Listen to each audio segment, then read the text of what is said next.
Hey everyone, before we dive in, just a quick note. The views and opinions shared by our guests on Reset Critical are their own and don't necessarily reflect those of the institutions they represent, the host, producers, or any of our partners or sponsors.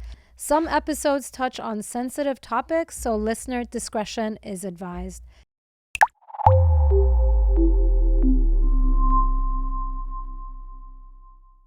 Hi everyone, welcome to Reset Critical. I'm your host, Niaz Kasravi, and we're here to bring some sanity and level set public conversations around some of the most important issues of our time. Today, we're joined by Cynthia Marks, host of the And Now Love podcast and a devoted steward of the work of renowned psychoanalyst Dr. Bernard Bail. She's also an artist and the principal designer at Cynthia Marks Interior. Dr. Bail's life was extraordinary. He was a survivor of World War II and a prisoner of war. He later became a psychoanalyst whose work examined some of the deepest questions of human development, including how our earliest emotional experiences shape our lives, how dreams reveal the unconscious, and how love itself can become a transformative force for healing both individuals and society as a whole. Through her podcast, And Now Love, Cynthia has been sharing and continuing Dr. Bail's insight with a wider audience. She brings together psychologists, thinkers, and everyday people to explore how understanding our emotional imprints can help us live with greater awareness, compassion, and connection. Today, we're going to talk about all of this, including why the way we treat women and mothers may shape the emotional future of generations to come. Welcome, Cynthia. Thank you. It's an honor to be here with you. I am so glad to have you. We were talking before we got started how we've come full circle. Yes. I started my journey into the podcast world by being a guest on your podcast, And Now Love, and talking about my journey through justice advocacy. And now you're here sitting down with me, so I'm really excited to dive into this conversation with you. Me too. It's fabulous to be here. Yeah, how are you today, first of all? I'm good, thank you. And thank you for all that you just shared. You kind of wrapped it up nicely in a nutshell. All of it, all about love. Yeah, let's dig into some of the details. So let's start with a very general question about how you first met Dr. Bail and how that relationship really led to the creation of the And Now Love podcast. Well, it's this kind of funky, cute little story. Okay. So, as you said, I'm an interior designer, and Dr. Bail, that's who he was to me at the time, was looking for interior designers. And so he was interviewing. And I had been referred to him by a friend of his, and I called his friend to say thank you so much for the referral. And she said, let me tell you a little bit about him. And she said, first of all, he's 92. And I was like, oh my gosh, who at 92 is looking for an interior designer? You met him when he was 92. Yes. And I thought, well, this isn't going to require much, but out of respect for my friend, I decided to go meet this man, and I came to his door, and he opened the door, and I would say he took my breath away. And Immediately in that instant. Yeah, I mean, there he was, handsome, beautifully dressed, confident, looked me in the eye, and he said, come in. And we sat and we talked for a while, and I noticed how gorgeous his art collection was, and I asked him some questions. And he took me from room to room and asked me what I felt about the art. And I didn't know if that was part of the interview or if he was really interested in what my heart was telling me. But whatever it was, he said, I'll be calling you back because I am interviewing many people. And I'm like, okay. And his assistant called me back and said, you've been hired. And so there we were on our little path. I knew nothing about this man other than that I was very curious about him. And over the course of time, we got to know each other a little bit better. We would meet every few weeks to talk about what we were doing in his home. And one day he said, I'm going to take you to lunch, and then we're going to talk after lunch. And I thought, that's pretty bold. And I went to lunch with him. And I was really nervous because I didn't know what to talk to this man about. By then, I had sort of Googled him and discovered a little bit about him. And he was a big, big person and, full of this fabulous intellect and all these feelings. And it just so happened that the night before I'd had a dream. And I thought, well, that's cute. He's into dreams. I can talk about that with him. At least that'll get a conversation going. Little did I know that dream, in that dream, I was bearing to him who I was. And I know this sounds so crazy, and what I would come to represent in his life. Before you had lunch with him, you had a dream about this. Yeah. Wow. And the dream had us, sort of in a very upsetting situation together. And in my dream, it was not only my job, but my calling to protect him and keep him alive. Keep him alive. And we were walking past a synagogue, and there's all these symbols and things, and he kept all of what he now knew about me under his hat. And because I was in no position to understand the type of work that he did, which is basically, over the course of time, he really gets to understand who his patients are because of their descriptions of their dreams and the feelings that they discover that they have by looking at their dreams. But again, this was all nothingness to me. And we spent more and more time together as we were working together, and then we grew to have a friendship. And for him, it was completely natural, because for him, he knew that we were, meant to be together on some level. And over the course of time, we began to talk about his work, about dreams, about, getting to sort of the core of who you are. And I'm of the dreamy, schmeamy, nothingness sort of thing. Like you wake up in the morning and go, what the hell was that? And you put it aside. And over the course of many conversations, I discovered that there's really some amazing stuff happening there in the night, in the dark, in your head, in your heart. And we began to talk about what my dreams might mean, sort of as friends. He was never my analyst. And we discovered so much about the way I lived my life, what I thought was genuinely me, which wasn't. What was I doing that supported trauma? Where was the real me? And all of these things that I had lived all these decades supporting, that I thought were truth, that I thought were showing me love, I had made 67 missteps, and I kept going kind of in the wrong direction because of what I had established as my reality. And my reality was a complete falsehood. Wow. So this started out as a friendship. Yes. And through this friendship, you began to know yourself better, initially because you started to examine your own dreams. Yes. With him as a psychoanalyst / friend. Yes. Okay. We're going to get into, I'm really fascinated by this. So I think it's something people don't think about.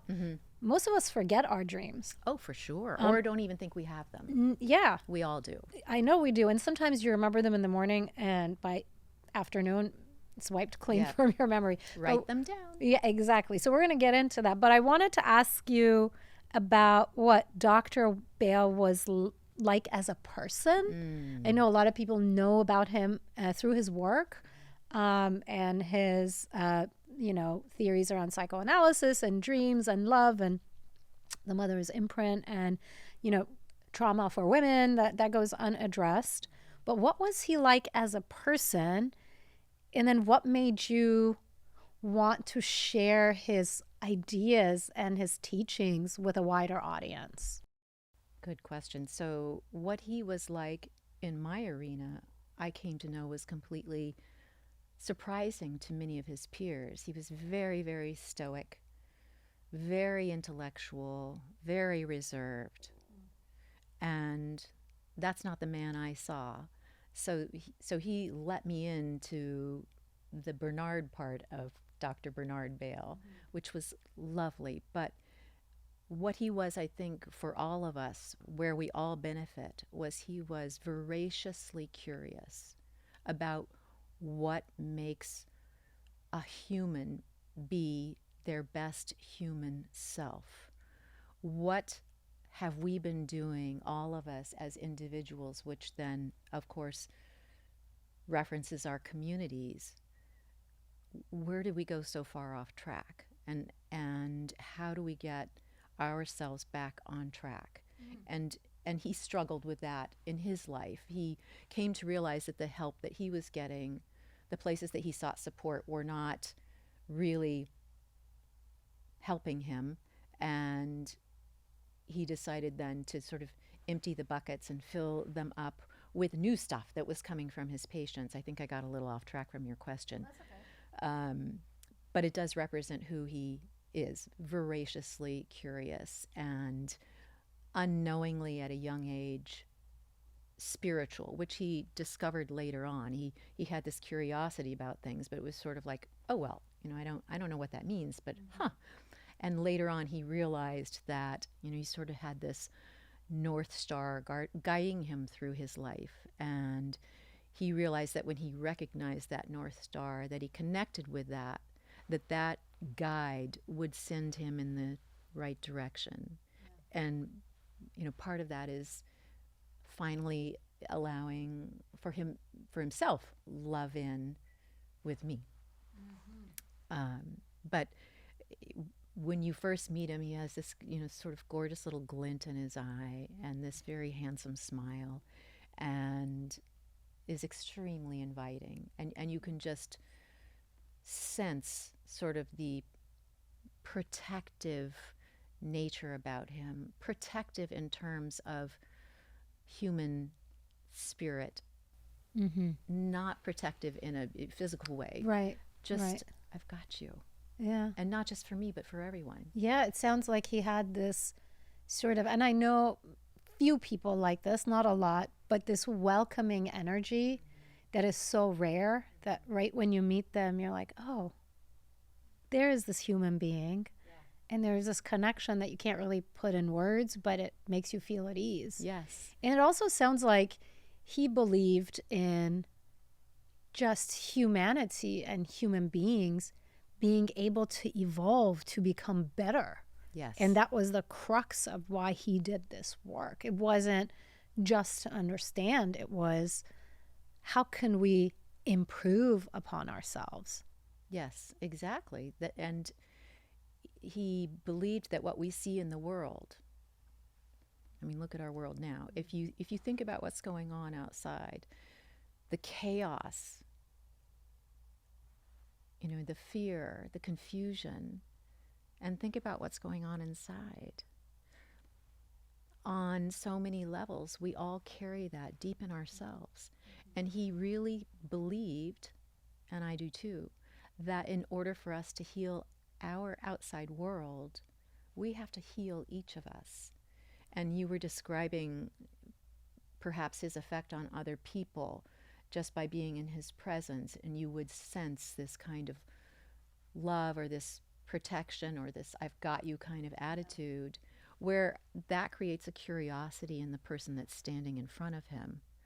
And if he can open a little door into who, let's say, you truly are by giving you the gift of protection, giving you the gift of saying, it's okay, I want to know you. And I want you to know you, because you have an opportunity to do great things in this world for yourself, and then therefore for the people that you surround yourself with. Yeah, I think this thing you say about I want to know who you are and I want to see you, and this energy that you feel that right away is so rare. And I think a lot of love, and I'm not just talking about intimate, love, Sure, romantic love, but a lot of love is about just seeing the other person. yes, And I think there's so much need for that. I think everybody needs that. Not everybody gets it in the way that we all deserve, right? But that is so important. And you also mentioned about sort of the dark period of time that we seem to be living in, and what is going on the outside that's just full of turmoil and tragedy, and what that does to you on the inside. And I kept thinking too, this man knew what that's like in a very real way, in a way that even us who are disturbed by a lot of what we see in the world, and even more a profound way than that, because he went through World War II as a prisoner of war. Yes. So he had to do that self-reflection, and that experience, maybe I'm guessing, perhaps led him to turn inward and think about, how can I become better and deal with the trauma that seems to be impacting me on the inside? You're right. You're right. I mean, he had many near-death experiences, and was right in the heart of the war. You know, he parachuted out of planes into Nazi territory as a Jew. And, you know, at every turn, is this the day I'm going to be killed? Is this the day I'm going to be killed? And seeing his comrades fall, seeing the enemy fall, having to figure out how to get support from the enemy. I mean, so many, you know, life-changing experiences, so many experiences that really none of us should ever have. It's a tragedy. It's beyond a tragedy. I can't think of a word big enough to describe it. Yeah. And yes, that did change his approach to the world. Yeah. And he said, this is something that can't exist, and I can't support it. I'm never going to live my life as part of the military regime. I am going to figure out a way to help people. And, you know, so he decided to apply to medical school. And I think at that point didn't know what avenue within that world he would travel, but it just fell into psychoanalysis. Yeah. And it's so powerful when people do that. And I think it can be very empowering when you take the worst tragedy that has happened to you and you turn it into something that's empowering, not only for you, but that can actually change the world. Yes. So that you can begin to stop tragedies from happening to other people. And then when they do, they can figure out how to deal with it on a personal level, but also like on a societal level, because society starts with the individual, you know. So this is such a beautiful story. Well, he's a pretty unique and amazing guy, and he's a giant help to the world at large if we can listen to what it is that, you know, he wanted to, couldn't help but share. I mean, even my own father, he was a lieutenant colonel in the Marine Corps, and he was a fighter pilot. And for me growing up, that was a lot to contend with, the Vietnam War, and I was a teenager, and I was ashamed, and I didn't support that. But when my father decided to give up that career because he ultimately was disgusted by what was going on in the military, you know, the first thing he did was he went to get, you know, a master's degree in psychology. I can see that a lot of people from that kind of experience, it is a treasure then that they can turn something around and say, I cannot believe what I've seen. I can't figure out how we're going to let other people do this. I've got to dive into what's going on with us. Yeah. 100%. And, you know, not just for personal reasons, but to be helpful to others. Yeah. You know, and I think that's a beautiful life calling, you know. I want to ask, for our listeners who don't know about Dr. Bale, can you describe his core ideas about love, dreams, and emotional imprints? We can dive into that a little bit, you know, each of those issues, but what are his core beliefs about those principles? So may I tell you how he sort of got there? Mm-hmm. So over the course of his career, he was doing fabulous work, and he was touching on dreams and finding success with his patients. But always feeling a little undercurrent of there's more, there's got to be more. And he was searching for more in his own therapy, and he was fortunate enough to have therapists that were also at the time very renowned.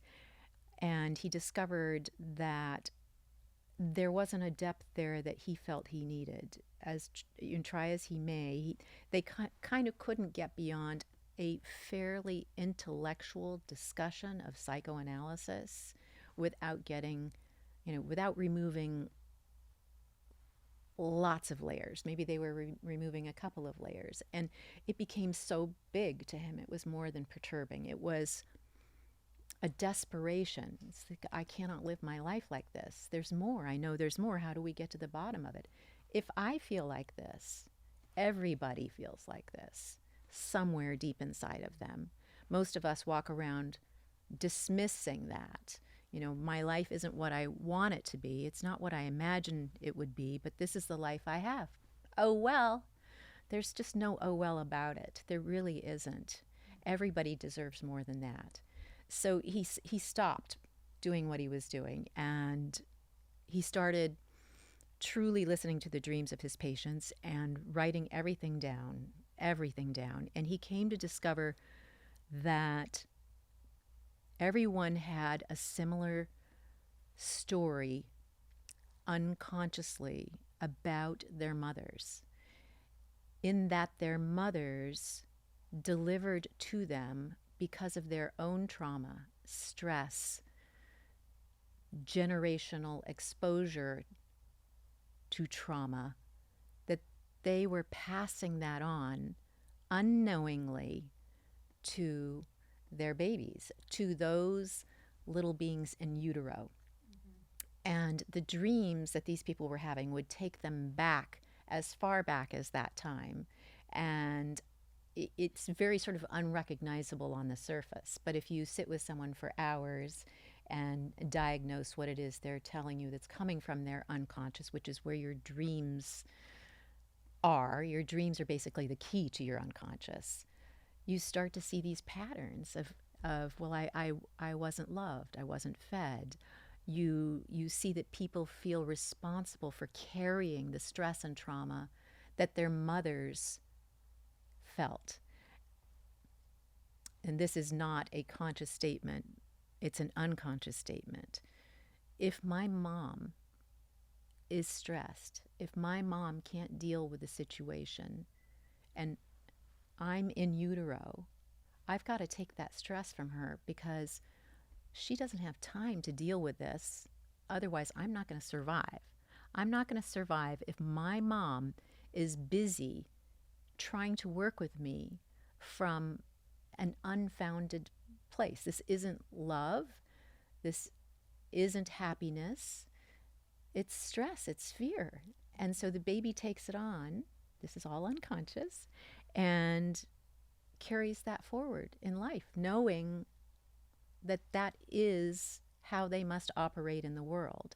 They must carry this trauma, protect this trauma, and find themselves supporting that to the expense of their own truly gifted place to be in the world that they're missing out on because of that weight of that trauma. Mm-hmm. That was a lot. No, it's fascinating. It made me think about this thing that we never used to talk about before, which is this concept of generational trauma. Yes. And how, I'm no geneticist, but I have read, articles that talk about how generational trauma actually changes your genes. It does. So it's not just a psychological thing in your head. This genetically impacts you. And I'm sorry, were you going to respond?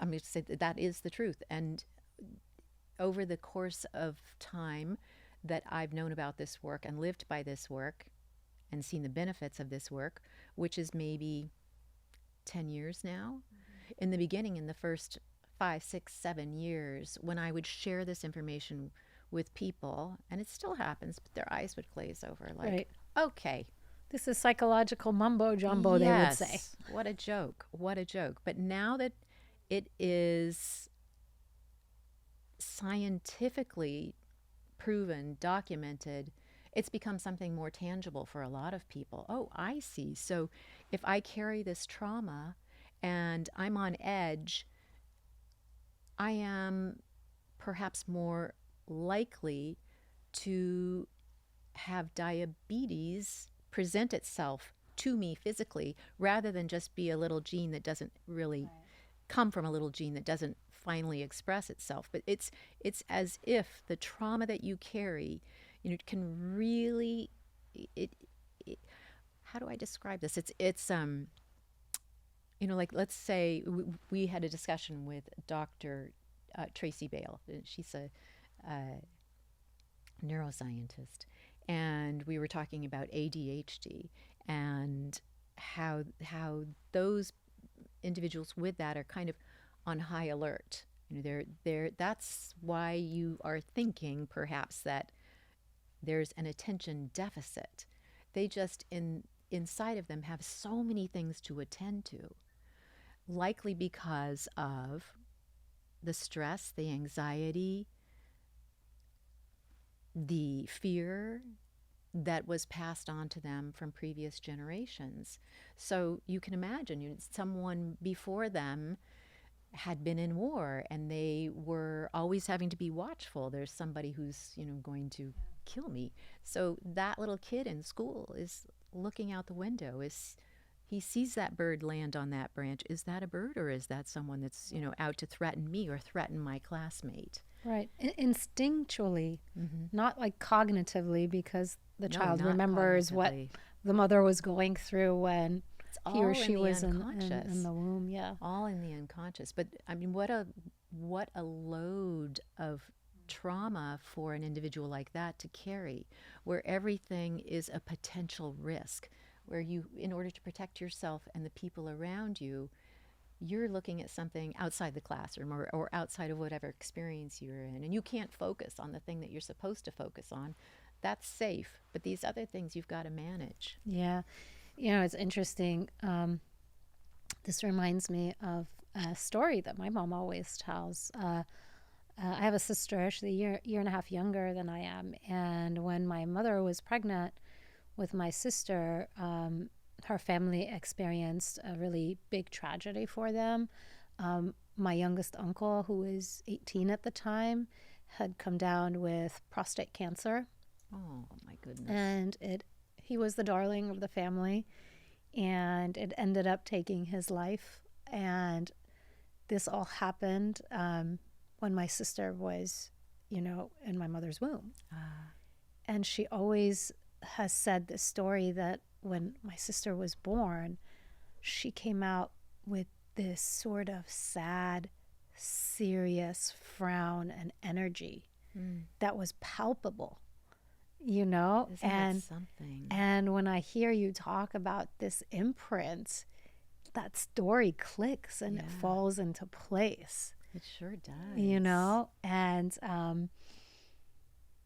think my mom always felt bad about, it was, no one chose it, of course. She didn't blame herself, but she just felt bad that had to happen to my sister when she was growing inside of her, But it also makes me think that it's not impossible to overcome generational trauma. So just because it might affect you genetically, I don't think there's like I don't know. Again, I'm not a geneticist, but I don't think there's like a trauma gene, but it increases your risks of diabetes, ADHD, all sorts of other imbalances and disorders.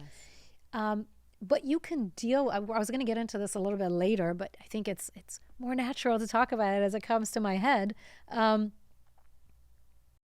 can address these issues just because your mother may have experienced trauma when you were in her womb. Doesn't mean you're doomed for life. It doesn't.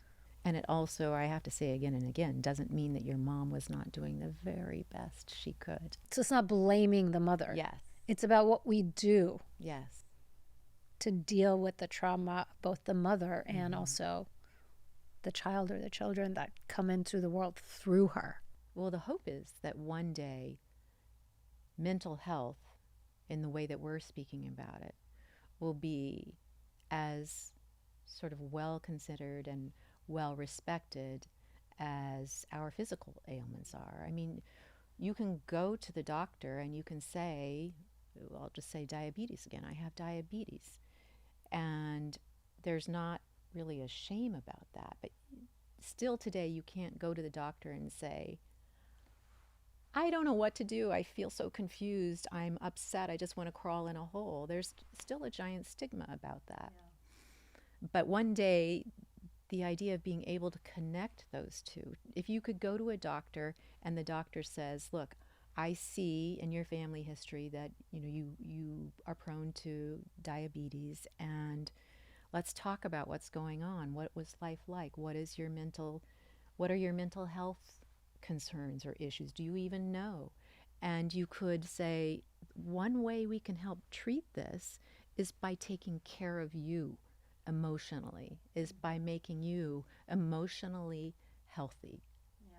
They are completely connected. Yeah. And I think just in my lifetime, it's become a lot more common to talk about and address mental health, but we're certainly far away from a time when it's actually treated just as important as your physical health. It is. I think we're just still pioneers. Yeah. And I believe, and I think, if we address the mental health aspect of ourselves, of course the physical ailments will improve generally. Like, it's a public health issue. So I think they're so connected, and we have to realize and really address that gap. Mm-hmm. And it's growing, the issue. People who are suffering with mental health issues, it's becoming, it's a bigger and bigger population. Mm-hmm. To the point where I don't think we can avoid it anymore. And, the hope is that we can come up with the right solutions and responses to it versus demonizing it and stigmatizing it. Yes. Because we all deal with some sort of instability and trauma to some extent, on some level, yes. right? Yes. We all walk this earth. Mm-hmm. But not to be all doom and gloom. No. Because there are positive tracks to take. And as Bernard would say, and I've learned, if you can just affect one individual at a time, there's this giant ripple effect that goes out into the world, into their communities, and even into, if you can imagine it, sort of the collective unconscious, that what you're doing in the world doesn't just affect you and this small circle around you, but it goes beyond that. Yeah, like the butterfly effect, right? And I'm coming to that more and more as I get older, but also as the world around us changes. I used to, and I still do, believe in making systemic change through the work I do in justice advocacy.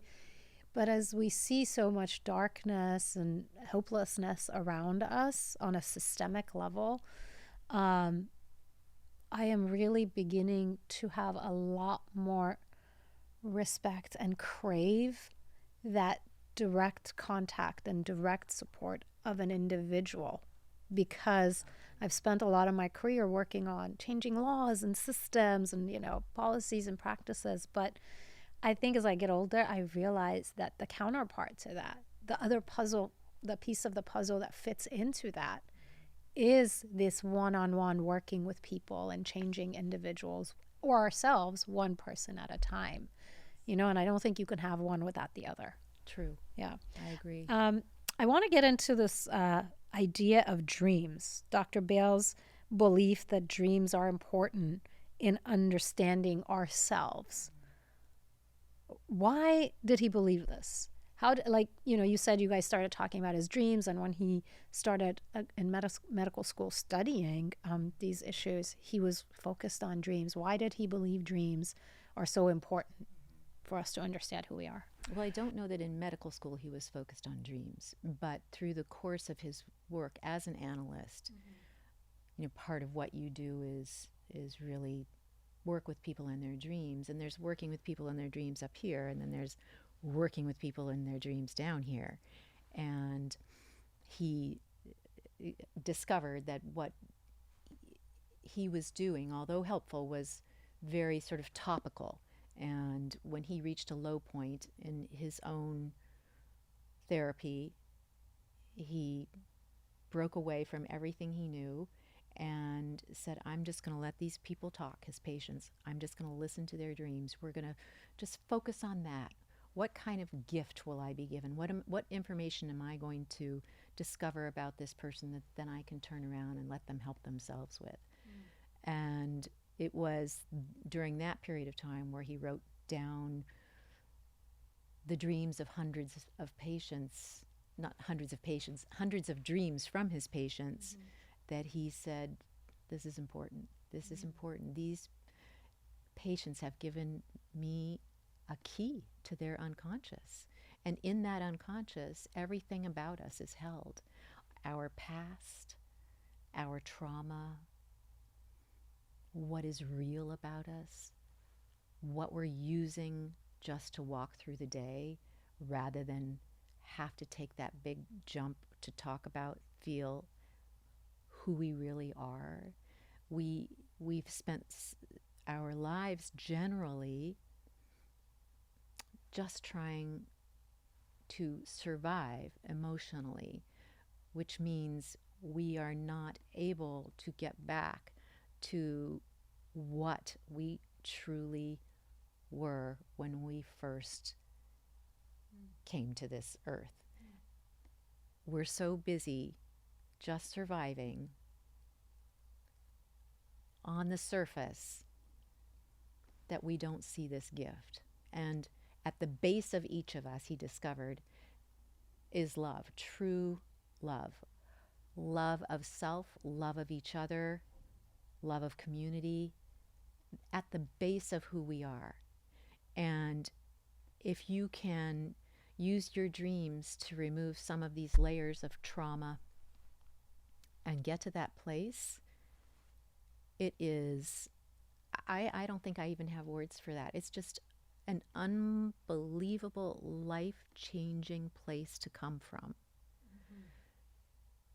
That we are all love, and that we all, most of us, figure out how to walk this earth dismissing that, just so that we can take our next step in the day.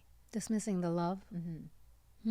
Afraid of the love, thinking we know what love is, making the same mistakes relative to love over and over again, and not just romantically, with friends, with peers, and that once you really see the reality of love, you can't help but sort of exude it and invite other people in who are curious about that, who don't have that, who all of a sudden see in you some amount of support that they're not seeing in lots of other people.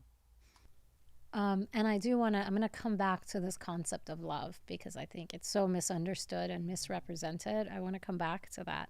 But I wanted to ask you,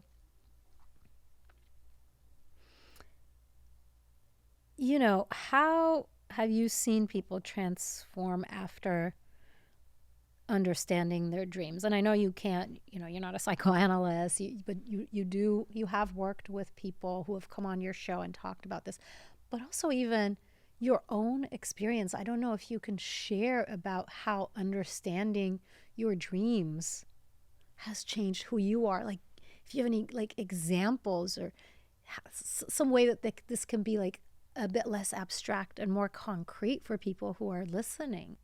I know, it is such a tough thing to grasp. It really is. And even when I first was talking about this with Bernard, I'm like, oh my gosh, that's just over my head. And I don't even know that I have the interest in going there because, first of all, I didn't quite buy into it. But I did, just on a whim, buy into sharing my dreams with him. again, because it seemed like it was kind of fun. Little did you know Yeah, that little it's did not I just know. fun. So I discovered through the course of really looking at my dreams that an occurrence early in my life as a teenager, which was extremely devastating, I had molded into this thing that was the complete opposite of devastating. I took something that was 112% not okay, that was done to me, and I turned it into love.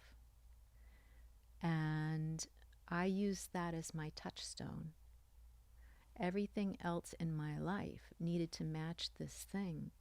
And this thing was completely inaccurate. I had created this thing to be something other than it was, to protect myself from the shame I felt, the fear, maybe the betrayal, the dishonesty. I made it something else. So you created a narrative around it in I your did. head And as a way to protect yourself? Yeah, and I carried that around as my touchstone. And that's, sort of similar to what we're talking about in terms of the trauma that we carry in order just to survive. I took this trauma and I made it into something that would let me survive with it. And I had to keep it to myself as far as I knew. I couldn't share it with a soul. And so we first started to discover that in my dreams. Bernard was able to even really point to that incident and help me talk about that incident. And in the beginning, I was pretty pissed off at him. Like, don't you go there. Don't you ruin my touchstone. You don't know me. I'm not the same as everybody else. This is real. And it took a long time for me to see it. And I can still sort of feel the warmth coursing through my body when I finally got to a place where I could say, man, what if he's right? What if all this time I've been doing this thing, and it's, I've all these love relationships that didn't work out. I thought this was love because it got close to matching that thing which wasn't love. And I was able to kind of chip away at it in my dreams. My dreams for a while were big and scary, and I was trapped in cages, and animals were trying to sort of bite me through the bars on the cages, or I was trapped in sort of giant trash cans and no one would let the lid off. And all of those things, when we really, really talked about them, led to feelings that I had. And when he could touch those feelings, and then let me touch those feelings in the safety of his knowledge and the safety of his ability to feel, I could move on. Mm. Wow. And I did. It's taken a long time, and it's still a work in progress. Always will be, and that's one of the fascinating things about life. There's always new stuff to learn and new stuff to feel. But that was a gift. I don't know how I ended up meeting this person, this friend, who got me to a place where I can live a life that is based on a real truth, not a perceived truth. And to be able to discern between the two is how you start on a path. Discern between the truth and what you perceive to be the truth. And once you get to the place of the truth, that's a place of love. Because at the base of it, there's nothing but goodness. Yeah. I mean, I wasn't born as a bad person. You weren't. Betsy wasn't. We're just not. We're just given things to carry that cause us to act out in ways that we weren't meant to act out. Yeah. I believe in that. I do believe that people are not born evil. Yes. And how are we going to cure everything? I mean, this sounds so sort of willy-nilly, It's about love. It's just about Yeah. love. If we don't figure out how to love each other, Yeah. we're going to keep going Yeah. on the downslide. Yeah. And we're on the edge of turning one way to or the other. I wanted to ask before we move on, do you think that that narrative that you created that was false served any sort of purpose in protecting yourself through the years? Or was it just a wall that did more harm than good? Both. Both. It was my way of protecting myself because I felt, right or wrong, that I had done something very, very bad. And I hadn't. I was a kid. And, you know, because I felt bad about the person I was that did that thing, I felt shame. I couldn't imagine anyone knowing. And so I had to say to myself, you know, just sort of screw it. This is like a really good thing that happened, and no one would ever understand. So I walled myself in, and I held that at the expense of some wonderful, lovely experiences that I could have had. And my friendships were a lot more surfacey than they are now because I could only let people in so deep, because who knows, they might discover who I really am, and they might not like that. And over the course of all these years, I've really let that down. And I don't mean to be talking all about me here, but no, and you know, thank you for being so open. but some of my friends that I've known for years many of them have said, "My gosh, you are unbelievably different than you were. I always liked you, but somehow I felt like you never let me in. And now you've let me in, and not only have you let me in, but you are finding these wonderful ways to support me. And I am feeling the warmth coming from you, and, you know, I thirst for more." And don't we want that for everyone? Yeah. Everybody wants these meaningful, deep connections. Yes. You know, I think we're all tired of the superficial friendships. I think so. You know, and I mean, Cynthia, thank you so much for sharing your experience. I think we can talk about these theories and how important they are in the abstract. But when you actually listen to people's stories, and I know it was probably not an easy one for you to share. Not at all. So I just want to thank you for just opening up to me on this platform and to people who are listening. And I know it's going to be helpful to other people who may be holding on to something, thinking, this is how I protect myself. Yes. Well, thank you for, you know, making me feel safe here. Yeah. So what's interesting to me is, you know, this idea that these realizations came through examining your dreams. Isn't And that something? how Dr. Bale, after talking to his patients, started connecting the dots between the dreams they were having and how they connected to their realities and the issues they were dealing with. So for people who have not even thought about this, how do we start paying attention to our own dreams, and then what do we do with them? I know. We're in a super awkward position because we're offering up all this sort of vague but fabulous information. We are talking about this gift that some of us have been given. And, you know, I've spoken with many people who have benefited from Dr. Bale's work, and we all share the same story. Like, oh my gosh, what was I doing? Look at this path I was walking. And as you look back, you think, that is like crazy that I did that. When now I have this other path that is 1,000 times fulfilling. You know, it is just such a gift. And on some small level, if we can all start paying attention to our dreams and giving them some credibility, perhaps writing them down.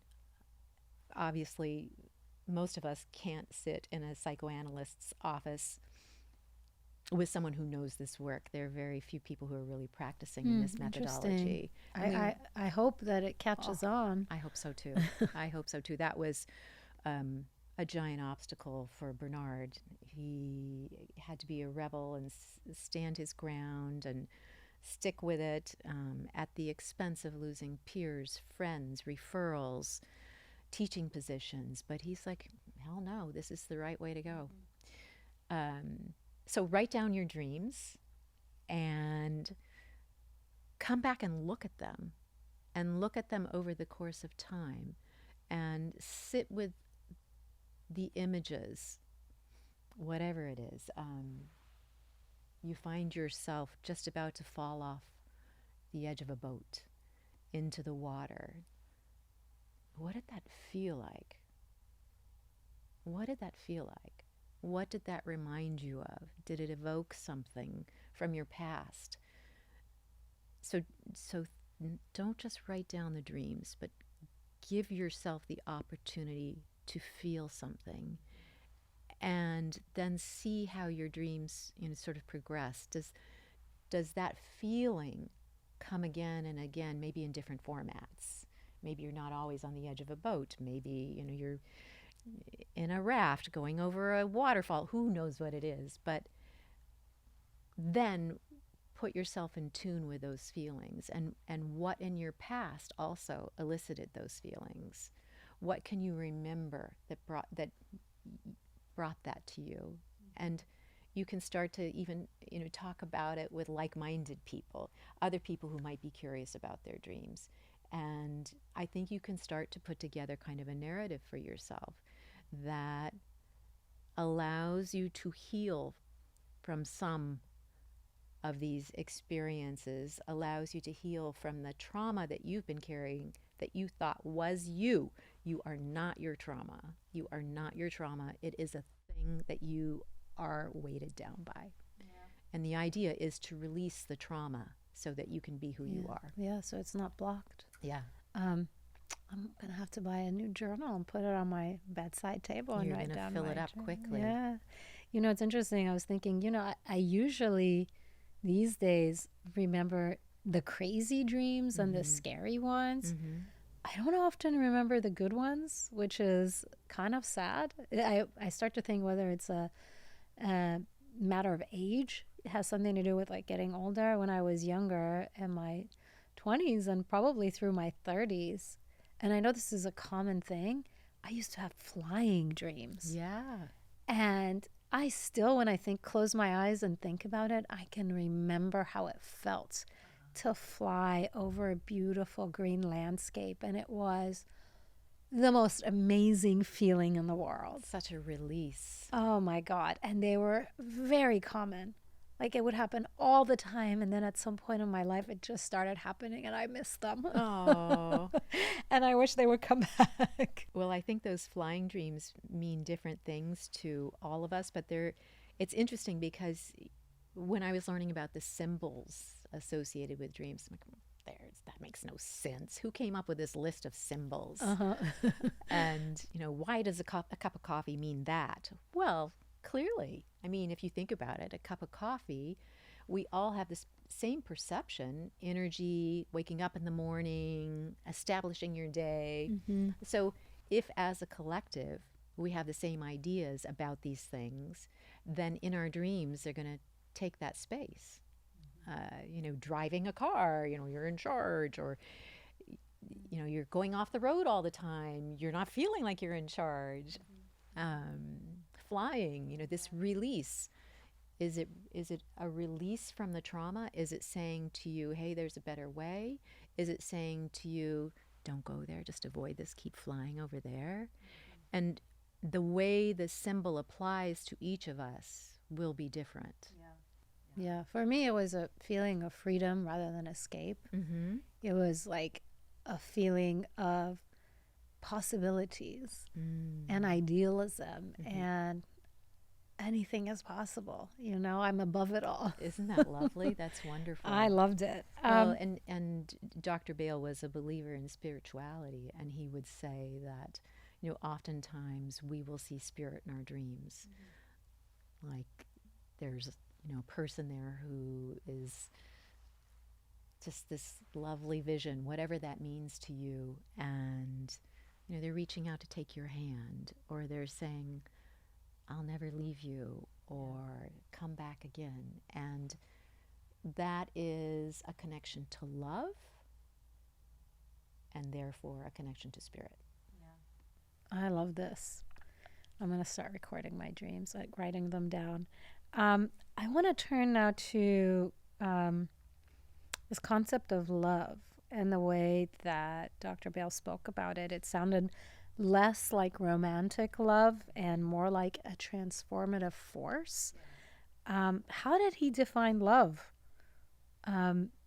That's different from what most people think love is, which is this feeling of carrying maybe romance, what we're exposed to in novels and books and Disney stories from when we're little. It's ingrained in us to think of it a certain way. How did he define love? You're right. We're all searching for that thing, that romantic love that we think is going to transform our lives. And, perhaps it can contribute to that. But he really saw love as a support system. Love is how we lift each other up. Love is the only way to really cure the ailments of the world. Cure the ailments here, and then you can help cure the ailments of the world. But if we're all operating, or if many of us are operating from a place of fear, neglect, anger, sort of needing to use the outside world to protect that in us, because that's what we are carrying, that's our trauma, we're only going to go downhill. We can see it happening. We can only see it happening. And love is just basically the base of who we are. So it's almost inseparable from support. And it starts here with you. Yes. Not something you can offer it to other people, but you have to hold it within yourself and about yourself before you can be that transformative force in the world. You do. You have to understand what it means inside your own being and give yourself the gift of feeling love and not being afraid to feel love.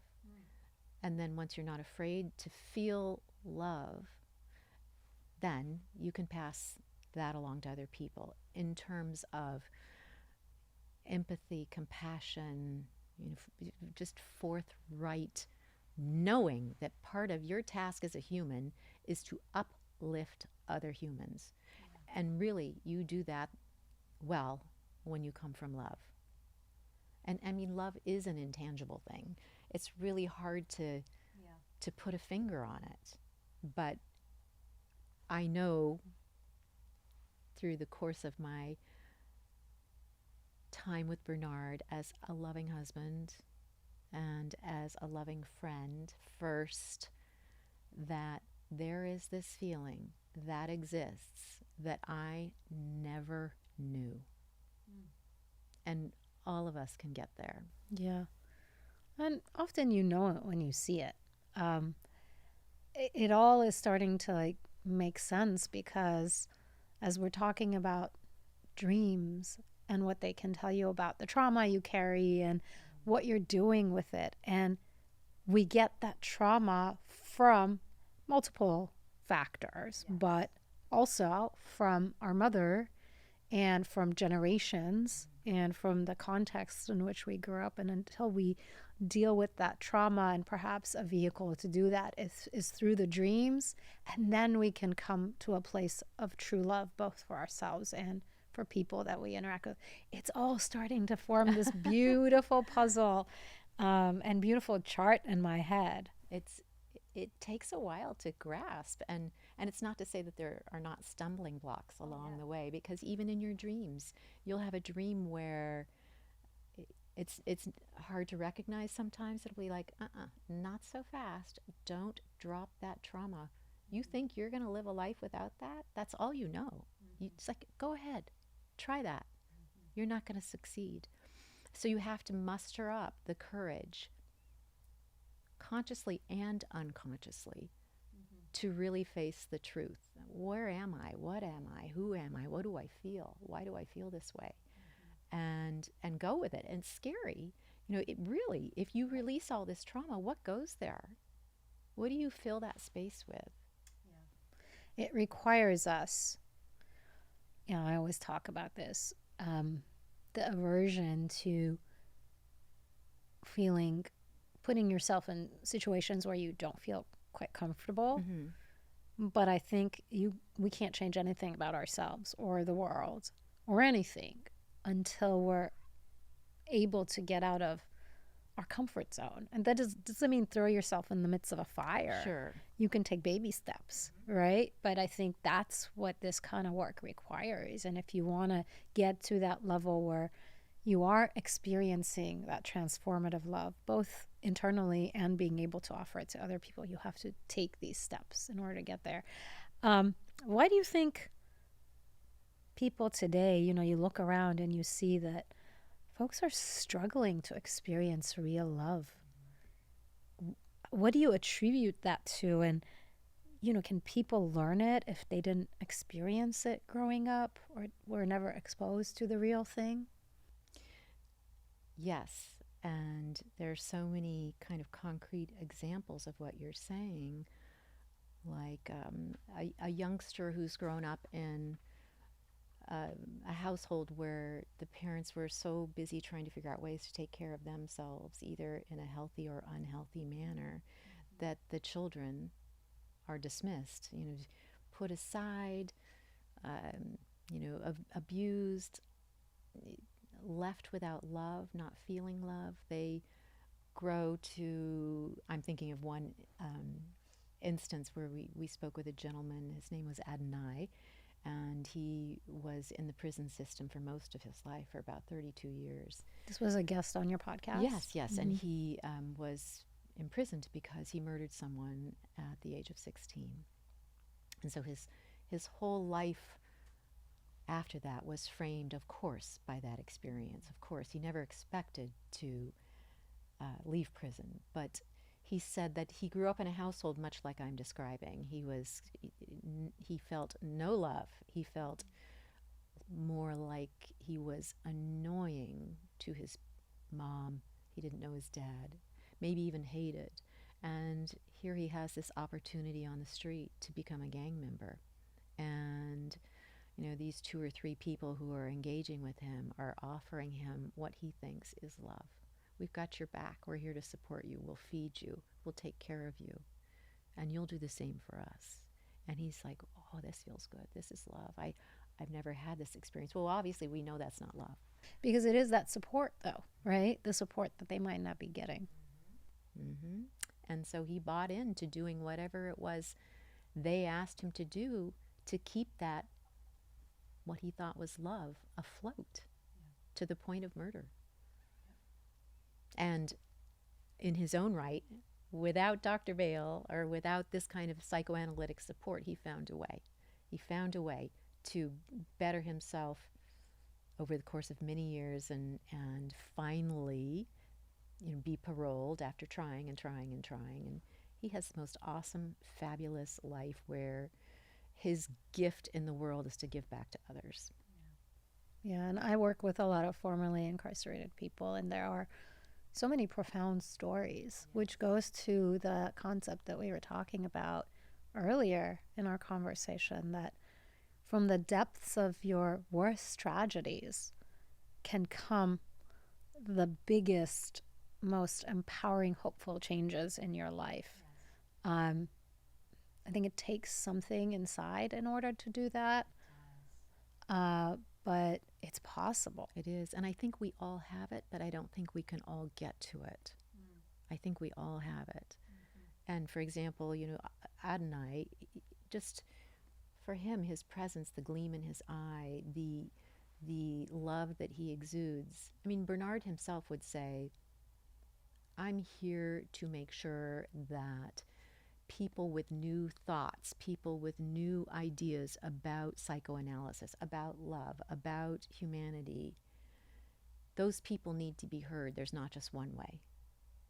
And I think that perhaps now that there's a little bit more substance given to this work surrounding love and the unconscious, and helping each other come from places of love, I think that we'll discover that there are other groups or other individuals who are really making a mark in this zone and finding ways to help one another, like the people that you've spoken to, like Adonai. And of course, throughout history, there have been factions where people have really done their best to connect our emotional being with our physical being.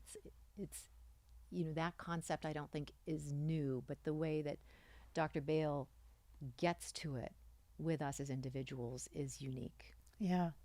And I think it does come down to, even from what I've seen in my work, is providing a support system that's real, that's not superficial, that is not abusive. For example, there are groups out there who, we were just talking about this earlier with some of the staff here at the studio, where formerly incarcerated people, their stories are often used, but they are not allowed to be the leaders of this movement, and they're not hired on by the organizations who fight for their cause, some organizations, and often they just become anecdotal chess pieces. And that's not true support. No. But when individuals who've gone through life-changing tragedies, whether it's being imprisoned, whether or not you did a heinous crime or not, when they have that support system, whether it's on the inside or once they come out, that is true, where they don't feel like they need to find alternatives that may not be healthy to get that support, they really are able to turn their lives around. And that's a beautiful thing to watch. It and really is. And I wish people would understand that more before vilifying this community, before just being, we ought to be tough on crime. Nobody wants crime. But criminals don't want crime. Criminals don't want crime. But we keep shooting ourselves in the foot in that respect. And, the pendulum has swung, unfortunately. This is a whole different podcast we could get into. Pendulum has swung, unfortunately, and there's a lot more of that banter out there of tough on crime, lock them up, throw away the key, deport them, when yes, a lot of that. The root of the issue is something so different. It really is. And that's, to me, what you're describing is motivated by fear and anger and truly an unknowing inside. And while that is happening through the course of our podcast episodes on And Now Love, we've met so many people who are really doing what you're suggesting. They're coming from a place of love. I mean, look at Homeboy Industries, for example. That you walk in the doors there, and all of these individuals that are benefiting from the services have come from extremely troubling situations, extremely things that are so hard to recover from. And they are greeted by the staff, who are largely people who came from troubled situations themselves. And, they're looked at in their eyes, and there's smiles and tenderness. And I mean, you just walk in there and you can feel the lightness of that rather than the weight of the trauma. Yeah, and I encourage all of our listeners to take a good look at examples like that, what Father Boyle has done and what Homeboy Industries have done. And there's a ton of other organizations who come from that space. And unfortunately, in the current moment, funding is being cut and they're being vilified, not Homeboy, but generally this type of work. And so I just encourage folks to just open their minds and their hearts to a different way, which would not only benefit the people who are in that situation, but all of us, in the end. So I appreciate you sharing. I want to turn to this concept of the importance of the mother's imprint. Can you talk about what that is and why Dr. Bale believed that the treatment of women plays such a crucial role in shaping our future generations? So this is called the mother's imprint, but again, it doesn't mean that we are bashing mothers, and it also doesn't mean that men have no part in this. Not at all. Dr. Bale believed that the woman, the feminine, is the most precious thing on the face of the planet. And to continue to dismiss the value of this entity is going to continue to send us downhill. Men and women both need to give women a place at the table. And it has to be genuine. It can't be because someone said, I have to think that women are important. We have to come from this place of love where we absolutely can't think any other way. Women are important. Women carry the next generation.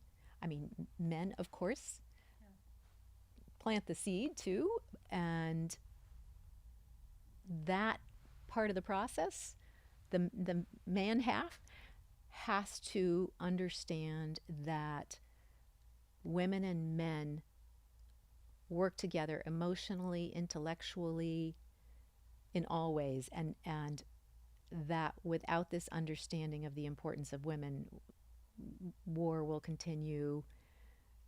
I mean, look at the countries in the world. I was talking with our producer, those countries that, sort of are most war-torn have the worst treatment of women. Yeah, very patriarchal systems. Yes, yeah, so it's not working.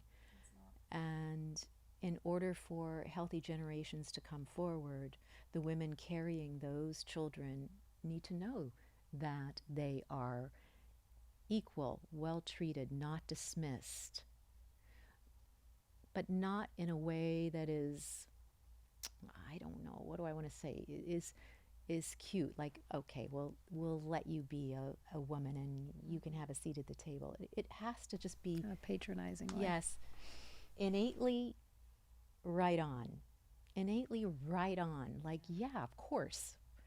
There's no question about it. And I think we're a long way from that.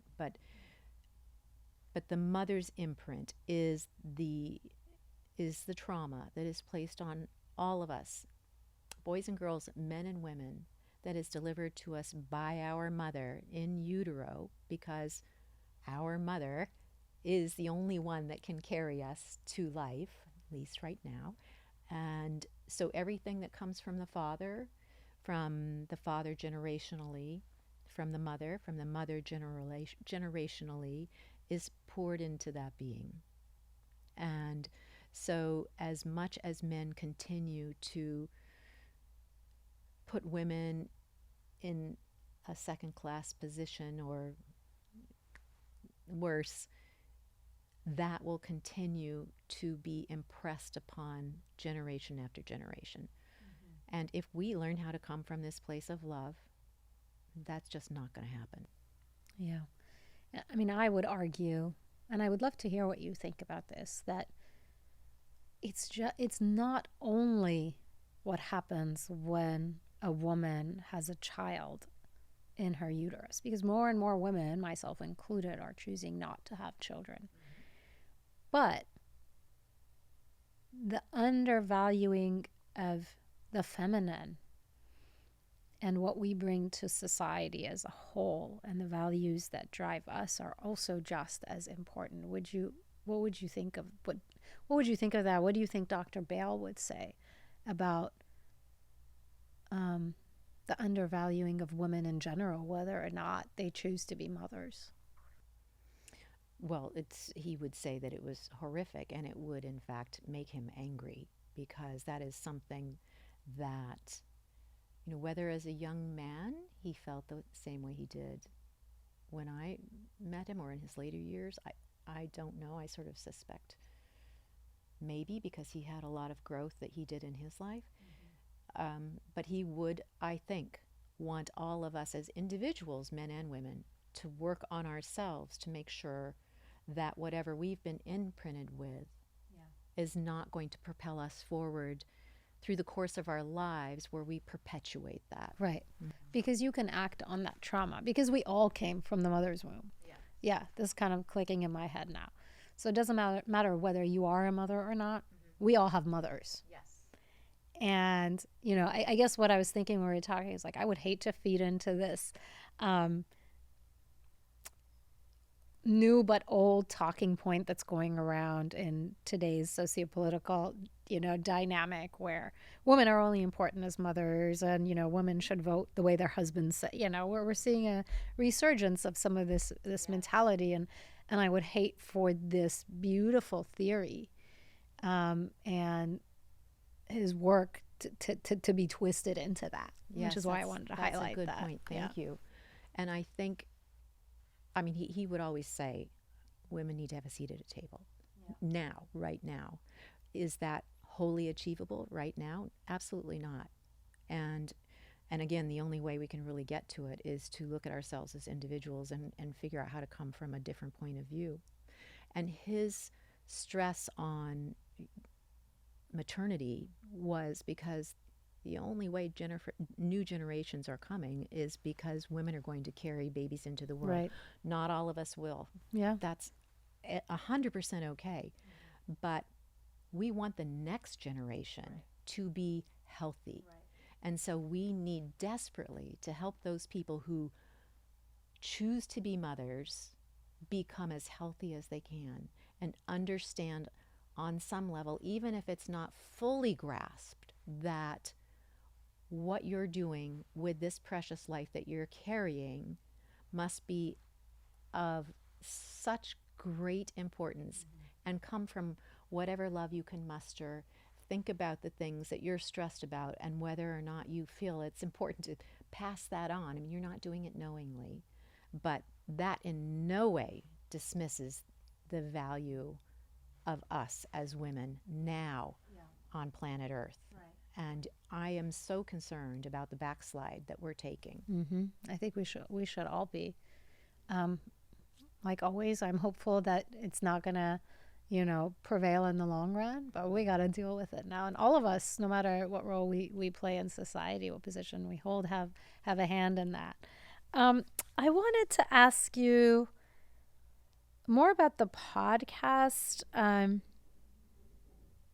What inspired you to create it? Maybe some of the conversations that have stayed with you and the feedback you've gotten about And Now Love. Thank you. So the inspiration was basically this. Bernard said to me one day when he was close to the end of his life, he said, you know, I didn't make the headway I had hoped I would in my lifetime. And I'm very, very saddened by that. And the world is, you know, sort of on this downward slope, and I'm going to pass away and I can't do anything about it. And he said, you know, I love you more than you know, and I will love you no matter what you decide. But if you can figure out a way to carry this on, do it. And I said, but I'm not a psychoanalyst. I don't know enough about this. And he said, look at how your life has been transformed. Look at all the things that we've shared, all the hours of conversations we've had about this work. Look at how you love me. Look at how I love you. And look at what all the lay people of the world need. You know, we're not all going into an analyst's office. He said, so if you can figure out a way to show this to people from a layperson's kind of standpoint, do it. And I still said, that's impossible. Can't do it. And my friend Bobby, who is our producer and who had known Bernard and loved what Bernard was challenged with in his life, and he too had wished that there'd been more success for Bernard in his life, and he began to approach me about a podcast, and I said, you've got the wrong person, buddy. I'm not a podcaster. Right. But I was willing to give it a try with him. And so we expected to do 2 or 3 episodes. But we've been really fortunate to be able to move this forward. And we've been doing it for 2 years now. And our team and myself we're in it head over heels. And we have no plan to stop. Mm-hmm.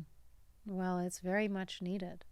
It's very much needed. And what have you kind of gained in terms of perspective and feedback during the course of what's been 2 years now since you have been doing the podcast? What are some of the things that stay with you? Almost every time that I invite a guest on, I need to kind of give them a quick synopsis of what this is about.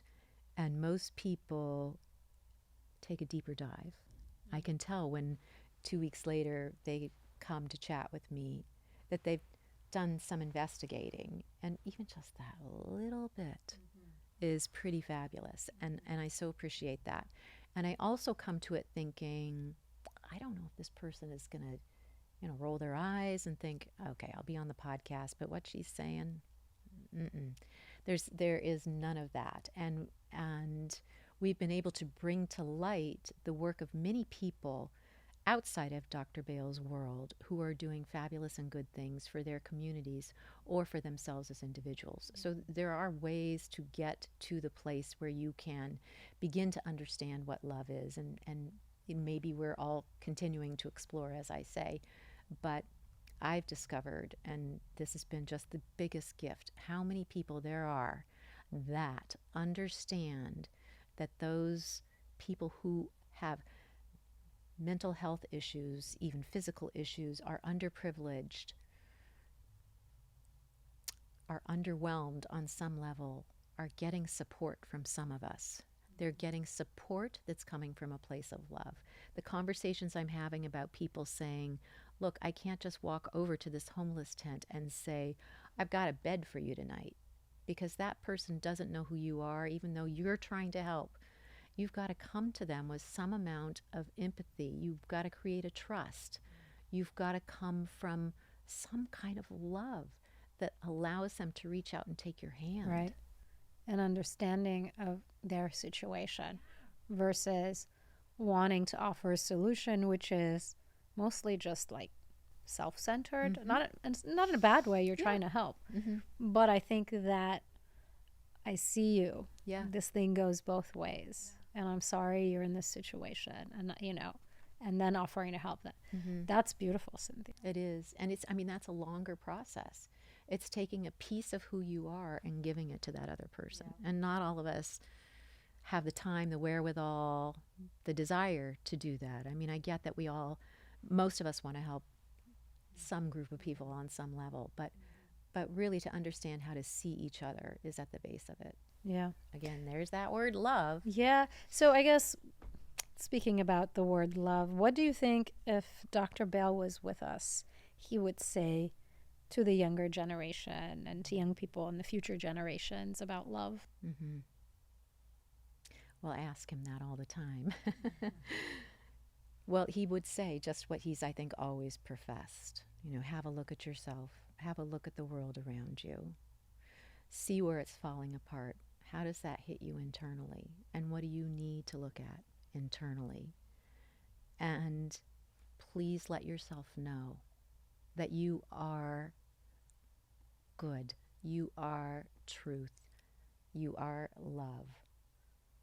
That the things that you carry, this trauma that you've been weighted down with, you may not even know what it is not who you are. Give yourself a chance. I love it. And makes me really sad I never got to meet him. But thank you for keeping his work and his memory alive for so many people. Thank you. It is truly my pleasure. So we've had a long conversation. I've really enjoyed it. It flew by. I can't really believe when I look at the time. I feel like it would just no. It's been a really wonderful conversation, and we've reset a lot of conversations around love, around dreams, around trauma and empathy, around the feminine. and the value of the feminine and the mother. But I wanted to ask you one question. It doesn't have to be related to what we talked about, but it could be anything you want. What is a conversation that you would like to reset? When you look around you, you think, we've kind of lost the thread on this one. What is a conversation that Cynthia Marks would like to reset? Well, it does have something to do with what we're talking about. That's fine as well. So I would say that the way we treat the feminine, the physical embodiment of that, the emotions that are basically the feminine part of who we are, is still super misguided.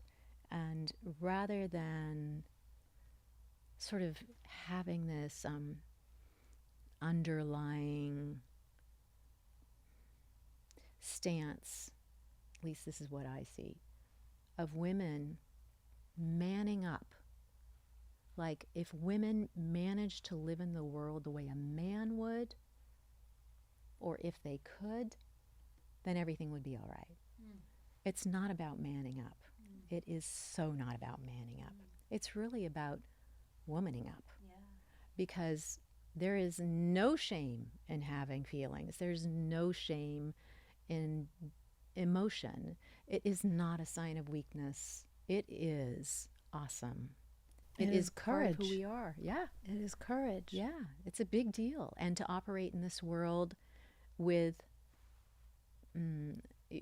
relying on that in a diminished way is not doing you as an individual any good or the people around you. That is lovely. Well, you're welcome here anytime to help reset that conversation, continue resetting that conversation. So fun to chat with you. Yeah, you too. Thank you so much for your time. And like I said, this is probably the start of many conversations to come. I feel like I'm sitting in your living room. I know. This is the vibe I wanted to create, and the folks here at the studio really did a fantastic job. They sure did. Kind of bringing it to life. Yes. And so we're now lucky. I would think we would sit here. We've had this fabulous conversation. We can put on an old movie and have a bowl of popcorn. We could. We will make that part of our routine moving forward. That's I think it a good sounds idea. lovely. Well, thanks again for being here, and that'll do it for this episode. Thank you so much for joining us. Please follow and support Cynthia's work and the And Now Love podcast. Check it out. I hope you found this episode informative, and please take this conversation into your world and reset what you can. Follow us on social media and subscribe wherever you listen to podcasts. Until next time, stay hopeful.